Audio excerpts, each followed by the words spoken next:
मोदी और शाह को दिन में तारे दिखा दिए ट्रक ड्राइवर। ट्रक ड्राइवर ने सत्ताधीश को यह बता दिए कि जनता क्या है। आखिरकार नया कानून को डाल दिया गया ठंडे बस्ते में। 2 दिनों तक ट्रक ड्राइवर सड़क पर क्या उतरे, मोदी शाह को यह पता चल गया कि इस देश का असली मालिक कौन है। ट्रक ड्राइवर ने जिस तरह से अपने अपने ट्रक का चक्का जाम किए, धन्ना सेठ भी कुछ नहीं कर पाए। उसके बाद नए कानून को ठंडे बस्ते में डालने के अलावा उनके पास कोई चारा नहीं बचा। अगर ट्रक ड्राइवर का हड़ताल लंबा चला होता तो इसकी कीमत आम जनता को चुकानी पड़ती। अचानक खाद्य पदार्थ की कीमतों में उछाल आ जाता और फल सब्जी आम आदमी के पहुंच से दूर हो जाती। पर अच्छा हुआ केंद्र सरकार ने समझदारी दिखाई, जिसकी वजह से ट्रक ड्राइवर शांत हुए। पर इस कानून को ठंडे बस्ते में डलवाने के लिए ट्रक ड्राइवर को ही कीमत चुकानी पड़ी। गुस्साए भीड़ ने कहीं पुलिसकर्मी को पीट दिए तो कहीं पुलिसकर्मियों ने ट्रक ड्राइवरों को दौड़ा दौड़ा कर पीटा और उसके बाद कई ड्राइवरों को हिरासत में ले लिया गया, जिसकी वजह से कई ट्रक चालक अब पुलिस के गिरफ्त में पहुंच चुके हैं, जिन्हें अदालत से छुड़ाने वाला कोई नहीं है। सबसे पहले हम नवी मुंबई के पुलिस उपायुक्त की बातें सुनाते हैं कि क्यों ट्रक चालकों को हिरासत में लिया गया। सुने। नवी मुंबईमध्ये NRI पोलीस स्टेशन अंतर्गत JNPT रोडवर अंबुजा सिमेंट फॅक्टरी आहे। त्या ठिकाणी तेथील जे ड्रायव्हर लोक आहेत ते सर्व सकाळी 9च्या दरम्यान रस्त्यावर येऊन त्यांनी रस्ता बंद केला होता। त्याच्यावर कारवाई करण्यासाठी आमचे NRI पोलीस स्टेशनचे काही अधिकारी आणि स्टाफ त्या ठिकाणी गेला असता सुमारे 40 ते 50 ड्रायव्हर लोकांच्या जमावाने त्यांच्यावर हल्ला केला। या अनुषंगाने आम्ही गुन्हा दाखल केलेला आहे आणि 40 ड्रायव्हर लोकांना ताब्यात घेतलेले आहे। त्याच्यावर कठोरातील कठोर कारवाई आम्ही करत आहोत। ड्रायव्हर लोकांनी यापुढे आंदोलन करताना शांततेने आंदोलन करावे। कुठेही जर कायदा हातात घेतला तर त्याच्यावर अत्यंत कठोर अशी कारवाई पोलिसांकडून केली जाईल, याची नोंद घ्या। वहीं नवी मुंबई NRI पुलिस थाने में ट्रांसपोर्ट एसोसिएशन के अध्यक्ष और पदाधिकारी आए हुए थे यह जानने के लिए कि कितने ट्रक ड्राइवरों को हिरासत में लिया गया है और उन्हें किन धाराओं के तहत गिरफ्तार किया गया। हमने भी उनके आने का मकसद पूछ लिए। सुने उन्होंने हमें क्या बताया। बस ये जानना चाहेंगे कि आज क्या मुद्दा था कि इतनी बड़ी संख्या में आप लोग पुलिस थाने में आ गए थे, क्या वजह थी? जो ड्राइवर लोग का जो आंदोलन पूरे देश में चल रहा था रिटर्न रन के अगेंस्ट में, इसलिए हम सभी all India truck transport association से विजिट के लिए आए थे।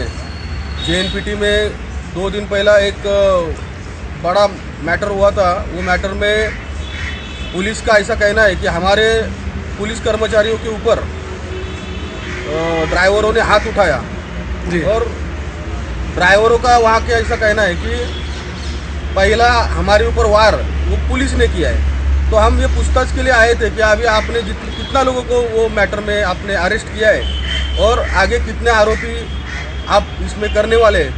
तो हमारे संगठन की तरफ से हम उनका बेल कराने के लिए आए थे, लेकिन ऑलरेडी उन्होंने पहले ही सब वो कोर्ट का सब वकील अरेंज किया है। जी, अगर आंकड़ों की बात की जाए तो कितने ट्रक ड्राइवर हैं जिनको गिरफ्तार कर लिया गया है? आंकड़ों की बात करें तो अभी तक मेरे ख्याल से 33 ड्राइवर्स को अरेस्ट किया हुआ आंदोलन में जी, और अभी कुछ और 15 लोगों को अरेस्ट करना बाकी है, ऐसा उनका कहना है पुलिस कर्मचारियों का। तो आपको लगता है कि जो 33 ड्राइवर को गिरफ्तार कर लिया है सबों के जेब में रुपए होंगे और सब वकील कर ही लेंगे, ऐसा लगता है आपको? अभी हमने जो यहाँ के जो चौहान साहब है जो इंस्पेक्शन कर रहे हैं, उनसे हमने जो बातचीत किया वो हिसाब से ये सभी ड्राइवर ये उत्तर प्रदेश, बिहार, मध्य प्रदेश से है जी। तो उनके जो रिलेटिव है वो आने के लिए टाइम लगेगा जी। लेकिन उनको यहाँ के जो उनके जो फ्रेंड सर्कल में कोई लोग हैं वो उनको हेल्प कर रहे हैं। तो हम इसी तैयारी में आए थे कि अगर इनका कोई नहीं है तो हम हमारे all India truck transport association का लीगल टीम उनके साथ में ज्वाइन करके उनको जल्द से जल्द रिहा जेल से करें। जी, आखिरी सवाल आपसे करना चाहेंगे, जिस तरह से देखा ही जा रहा है कि 2-3 दिनों से जो हड़ताल चल रहे थे ट्रक ड्राइवरों का, अब वो मामला ठंडा पड़ गया है, आपको लगता है कि सरकार उचित न्याय कर चुकी है ड्राइवरों के साथ? ये देखिए, केंद्रीय गृह सचिव भल्ला साहब ने कल रात में एक ऑफिशियल स्टेटमेंट किया है कि जो ये वाहतूकदारों का जो कायदा बनाया था, जो कानून बनाया था, वो कानून ड्राइवरों के हित में न लगने के कारण हम उसको फिलहाल स्थगित करते हैं। ऐसा कल उन्होंने स्टेटमेंट केंद्र की तरफ से उन्होंने किया था, लेकिन अभी भी कई संगठनों का उसके ऊपर भरोसा नहीं है।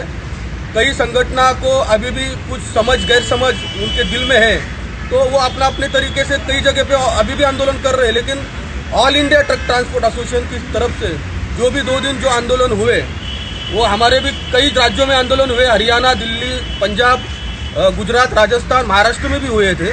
तो हमने ये डिसाइड किया है कि केंद्र ने जो हमको एक सलाह मशवरा किया है, सभी संगठनों को साथ में लेके उन्होंने बताया कि अभी जो कायदा हमने लागू किया था वो फिलहाल हम स्थगित कर रहे हैं। उसके ऊपर हम विश्वास करके अभी तो हमने फिलहाल ये आंदोलन को बंद किया है। आपको याद होगा जब किसानों का आंदोलन हुआ था तब सैकड़ों किसानों को अपने जान से हाथ धोना पड़ा था। महीनों के आंदोलन के बाद सरकार ने अपना बिल वापस ले लिया, लेकिन कई परिवारों का मुखिया सदा के लिए इस दुनिया से कूच कर गए।